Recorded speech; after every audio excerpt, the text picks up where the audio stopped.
more people get to know about Bharata first. All right, then, amid the ongoing conflict between Russia and Ukraine, Prime Minister Narendra Modi, who is attending the Shanghai Cooperation Organization summit in Samarkand, told Russian President Vladimir Putin that it is not an era of war. It was the first meeting between the two leaders since the Russia-Ukraine conflict broke out in February this year. The two leaders, who held talks on the sidelines of the annual summit, discussed bilateral, regional, and global issues. Meanwhile, Uzbekistan on Friday handed over the rotating presidency of the 8-member SCO to India. Speaking at the SCO summit on Friday, Prime Minister Modi said that the Indian economy is expected to grow by 7.5% this year and thus will be the highest among largest economies in the world. The Prime Minister also said India is progressing towards becoming a manufacturing hub. In this edition of the Discourse, we will analyze the key takeaways from the SCO summit. Joining me on the program today are Suresh K. Goel, former ambassador, Swaran Singh, visiting professor, University of British Columbia and professor of international relations, JNU, and Major General Ashwani Siwach, retired defense expert. Thank you to all my guests for joining me on this edition of the Discourse. All right, Ambassador, let me start the program with you first. Much anticipated, much talked about SCO summit. It has happened not because of anything else, but because of all the geopolitical issues that have been going around. So the top leaders have met of Russia, China, and India as well. So your thoughts and the key takeaways from this summit? Eventually, frankly speaking, before the summit took place, there was very little expectation from the summit by itself, really, because of the kind of circumstances under which it was meeting.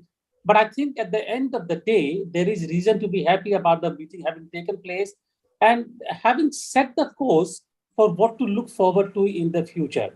Now, I do not know exactly what happened in the meeting between Putin and Modi, besides the powerful statement that this is not the era of war.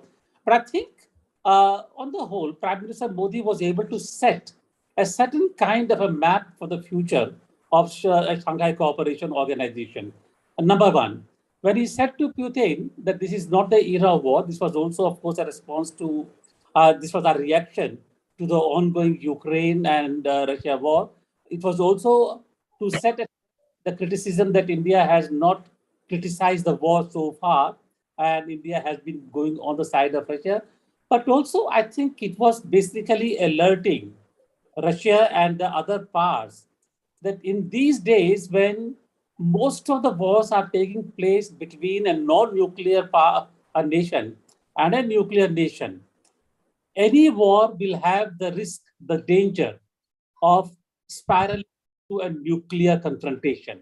And that nuclear confrontation is not good for anyone, not for the world, when we are trying to find a way out of the pandemic, when we are trying to really put on course again the human welfare. So that was one. Number two, I think in his own speech, when he talked about India being the startup and the unicorn, food security, he mentioned as a challenge for the humanity. He mentioned the third thing, startups, food security. He basically conveyed that India is prepared to be part of the growth process in the region. And he identified the areas where India and the other countries could work.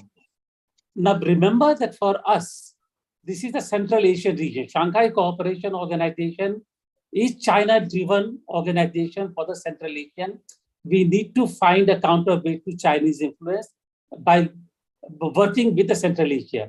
And I think that was a clear message that India is prepared to work, and we need to build trust and confidence between the nations of this nation. China again, but again this area. So I think on the whole, there is reason to be satisfied that there is a clear message which was necessary, considering that India will be the next president of SCO. Absolutely. General, let me come to you now. Considering the backdrop in which this particular summit has taken place, the Russia-Ukraine war, and how nations have been looking at this particular issue from a strategic point of view, how would you look at this summit? Yeah, Frank, first of all, no doubt about it. The countries which are members of this, first, let's see that four basically Central Asian states, Kazakhstan, Kyrgyzstan, Uzbekistan, Tajikistan, and then four other states like Russia, China, India, and Pakistan. And now Iran will be also joining as a permanent member. And the presidency was with Uzbekistan. Now it has been handed over to India. Now, as far as this SCO meeting was concerned, everyone was of the view it will be more of symbolic than substance. The reason was because the members which were there, they were not having the same view. There were friction between them, especially India, China, India, Pakistan. And so therefore, there was a challenge. But certainly, if you see it, that Indian Prime Minister did not go yesterday. It delayed it because it did not want it to join basically the formal dinner and also the certain ceremonies which were informal, including a boat ride, because he did not want to meet in person, informally, the Prime Minister of Pakistan and the President of China. So that was the message which it wanted to send it. Now, as far as challenges which were concerned, now end of the day, it looks like that the bilateral which has gone on to the side lines of SCO meeting has taken the cake. You find this as far as India is concerned, the bilateral which has gone between Prime Minister Modi and President Putin is of a great value. With certain things have come emerged very loud and clear that this war will end nowhere. The war must stop, and possibly India is in that position which can convey it very clearly, because India has got good relation with Russia. India has good relation with the US. Possibly today the world listen to India, what Indian Prime Minister conveys. That's a very important thing which has gone. Notwithstanding that the bilateral which were there between India and Russia, basically the crude oil, the energy, as far as the another issue was the spare parts, because 60% of our military hardware still come from China. And for last 6 months, we are not getting spare parts from Russia. And for last 6 months, we are not getting those spare parts. So that was a very important thing. Then the high steel grade steel which has been manufactured by Russia, that also we want to take. So overall, the bilateral with Russia has gone very fine. Also, the bilaterals which we have gone with Iran President Ibrahim Raisi, basically about Chabar. The connectivity of Chabar is very important for Central Asian state and connected it with North-South transport corridor. That's a very important thing. It's gone. The Iran has already given us a message that they want this to be hastened up. And also, what was a surprise was Prime Minister Modi meeting basically Turkey President Erdogan. And if you remember, Turkey has been always against India, and it has been always supported Pakistan. But what Prime Minister Modi has shown by meeting Erdogan is there are no permanent friends and enemies as far as the diplomacy is concerned. And if you meet someone for the national interest, it is a requirement day. I suppose this visit has gone very fine. As far as the summit was concerned, there are certain takeaways. One is that transit facility which India has conveyed it, basically keeping Pakistan in mind when it had not given us the transit facility of sending the medicine, food, and fuel to Afghanistan. Overall, I suppose meeting has got very fine, and India has able to convey what it wanted to convey, not only to the SCO member, but also to the world at large. Frank. Absolutely, absolutely. Professor, coming to you now, how would you look at the summit? Like the general has very nicely put it. It seems like we've seen a lot of traction as far as some of the sideline meetings between the heads of states are concerned, as compared to the summit itself. What are your thoughts? Thank you, Frank. The bilaterals on sidelines of such multilaterals are always more interesting sometimes, because they are able to allow leaders to achieve certain amount of breakthrough without being in the glare of expectations or media spotlights. In this case, I think the most interesting part is 15 heads of state and government meeting together face to face in person, particularly those states which are not seen on the side of United States and its friends and allies, which makes India an exception here. which is the only country which is a major defense partner of United States, is a part of quadrilateral security framework. And in that sense, India stood a certain unique positioning with a need to balance. You understand Russia, Belarus, China are on sanctions of United States. And therefore, it's a very interesting gathering, which is United States is seen with a lot of anxiety.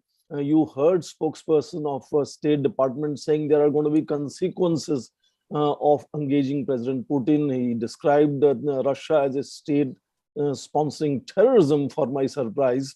And therefore, I think the need for India to, be careful about that special position that India holds as a third, in fact, second largest economy and third most important power in the Shanghai Cooperation Organization.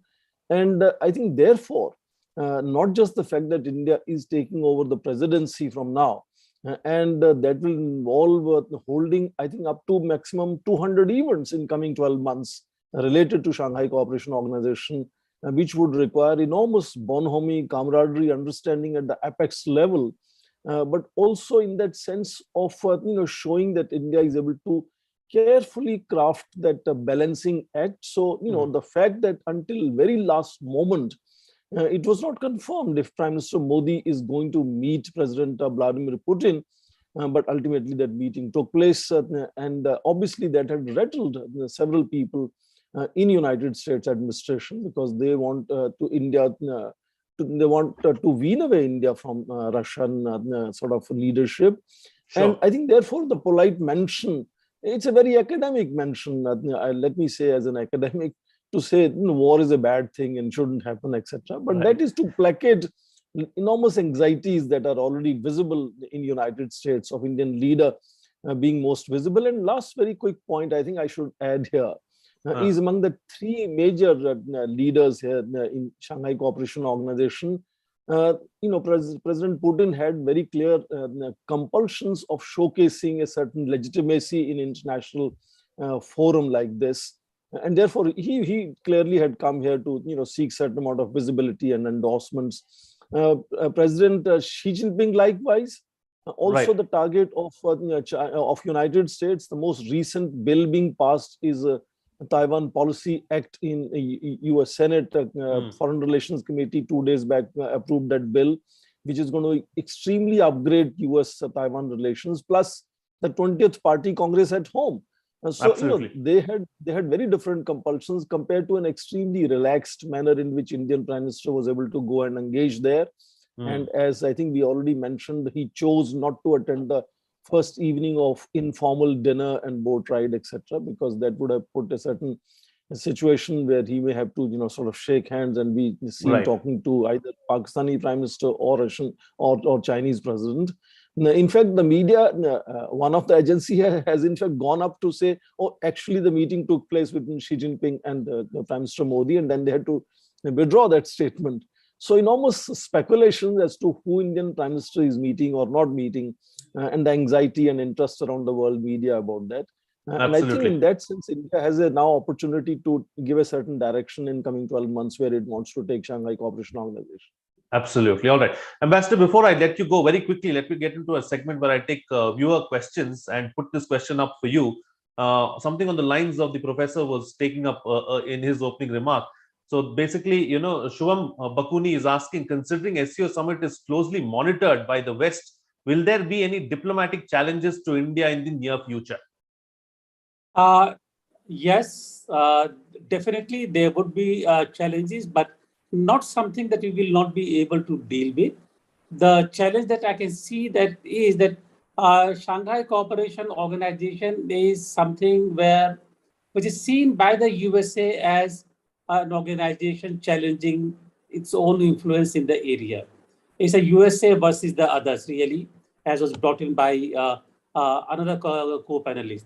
And therefore, India being the larger pro-USA or the US strategic partner will have to, frankly speaking, conduct SCO meetings in a way that it is not seen to be pro-Russia or pro-USA or pro-one and the pro-other. That will be the biggest challenge. But I think over a period of time, we should be able to do it with some element of ease. We have good, capable minister at the helm of the ministry, really. Yes. Absolutely. Difficult tightrope walk for India to manage, but it's something that we can do very well, is what the ambassador is suggesting after years of experience, dealing with such kind of issues, decades of experience. He knows what he's talking about. Thank you, Ambassador, for joining me on the program, sharing your thoughts on this very important subject. Professor, I know you have to be elsewhere as well, so let me take up the next question with you. And let me just take the next question. It's from Akshay Pandit. He asks something on similar lines. How can India continue its moderate stand in the SCO, which is perceived as an anti-West alliance?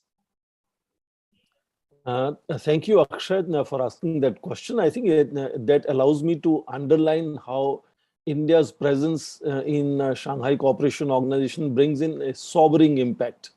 And just like India's presence in quadrilateral security framework also brings a sobering impact of balancing and moderating rather than taking extreme positions of either, Quad being seen as anti-China, as Asian NATO, or Shanghai Cooperation Organization being seen as aimed at presenting something which is going to demolish earlier security architecture, which is largely led by United States. So India is increasingly seen as a country which is attractive for engagement by several stakeholders and world leaders around the world. India is now the largest, among the largest economies, fastest growing economy. India is also seen as the largest democracy. Stability, political stability is there. Initiative in leadership is always there. So in that sense, I think it's India's presence both in Shanghai Cooperation Organization and in quadrilateral security framework, to me, brings in a certain amount of moderation and a certain amount of sobriety. And that is very significant.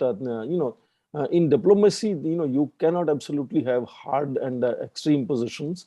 And India brings that into these discussions. And I think so far India has managed to balance that relationship. The enormous amount of effort that has gone into carefully crafting the neutrality on Ukraine crisis, for example, is a good way of seeing how India is able to manage that balancing act.